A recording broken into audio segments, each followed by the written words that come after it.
We're going to take a look now at our first gas law, which is Boyle's law. And Boyle's law, we will see, relates pressure and volume. As we work on some of our problems, I've got some steps here that we want to work on. So we always want to look at our variables, specifically figuring out what we're going to solve for. Be able to write and rearrange equations. And then this is important, you want to be able to solve conceptually and mathematically. So you can see as we work through these gas laws, I'm going to ask you to solve it conceptually and to calculate it, and I'm also going to ask you to estimate. That estimating is conceptual, so be able to solve and think about these problems from those two angles. There's also a little diagram that goes with each law that you can refer to, but I'm going to work my way through the quadrants here to just see kind of 4 different perspectives on Boyle's law. So Boyle's law, the story goes that he actually was a very wealthy man that kind of stole the science of some other people, but his name is attached to it. So Boyle's law says for a given mass of gas at a constant pressure, so this means I have constant N and constant temperature, the things that vary are volume related to pressure. Volume varies inversely with pressure. So the equation is going to be P1V1 equals P2V2. 1's meaning this is the initial conditions, 2's meaning this is the second set of conditions. So we're going to look at how pressure and volume change. That means there will be a before and after to every single problem that we work on here. So to put some macroscopic and particle and symbols on this, the first thing that came to my mind as I was working on this is, of course I don't have any around, but the plastic packing things that come in your packages right now.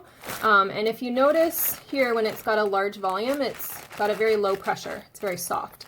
But if I shrink the volume, then suddenly it gets hard, and hard is the same as that gas is under pressure. And so I can think about this in a couple ways. So I can take a soft bag of air, and again we have a change here. So if I squeeze it, then it starts to feel small and rigid. So here it's soft, and then it gets rigid. So if we can think about what's happening here, my volume decreased, right?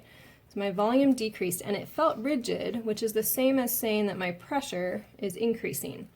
Here's what happens if I can look at the particle perspective. I didn't change the amount of gas in it, right? I'm not blowing air into this, I'm just reducing the size of it. And you can try this at home if you have a Ziploc bag around or a packing bag. So I take my soft container here, and as I squeeze it, as I make that volume smaller, that same gas is there bouncing off the walls, but it's able to collide with a greater pressure now. So soft becomes rigid, the 4 particles get squeezed even smaller. This is all to describe Boyle's law. Here's how I could describe it in terms of variables. We say that this is an inverse relationship because if one goes down, the other goes up. And I would write this in terms of symbols like we did in the previous quadrant over here. There's a couple of examples here as well, and I'll post a video of a demo to support this. So Boyle's law is going to be as I shrink the volume, the pressure goes up, or vice versa. If I increase the volume, the pressure is going to go down. So one of the ways we can think about that conceptually is during breathing. And we want to remember that gas always moves to areas of low pressure. So that's just a passive automatic movement. So as you inhale, your diaphragm contracts and the volume of your lungs increases. So if the volume increases, then what do we know must happen to our pressure? Pressure is going to be inverse of that, right? Do the opposite. So I would say that the pressure decreases.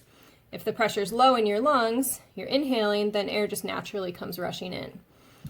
If you exhale, that would be the second picture here, your diaphragm relaxes and the volume of your lungs decreases. So instead of having big lungs, now as you exhale, your lungs get smaller. So the volume decreases. That would be like what we saw here. Volume got smaller, and so then my pressure is going to increase. If I have higher pressure, that helps the air flow out. So that would be an example of a conceptual kind of word problem. Finally, and we haven't done math in a few weeks, so this will be a nice welcome change, I think. We can do a calculation here. So I want to be able to pull the numbers out of all the words. Oxygen gas is compressed from 700 liters into a 2.0 liter cylinder. So I'm going to write volume 1, 700 liters, and volume 2 is 2.0 liters. If the initial pressure is 0.22 atmospheres. That's initial, so that's going to be over here, 0.22 atmospheres.